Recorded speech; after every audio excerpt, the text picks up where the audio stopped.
Mga kapuso, posible pong bumaba ang singil sa kuryente ngayong buwan. Base kasi sa anunsyo na National Grid Corporation of the Philippines, ibababa nila ang singil sa ancillary service o reserbang kuryente ngayong Oktubre.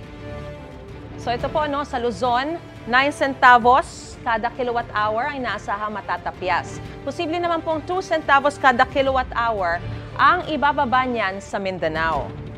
Pero sa Visayas, nako, taas singil ang nakikita ngayong buwan. 29 centavos daw ito kada kilowatt hour. Sabi ng NGCP, pass-through charges ito at hindi sa kanila mapupunta.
Mga kapuso, para una ka sa mga balita, mag-subscribe sa GMA Integrated News sa YouTube. Sa mga kapuso abroad, subaybayan niyo po kami sa GMA Pinoy TV at sa www.gmanews.tv.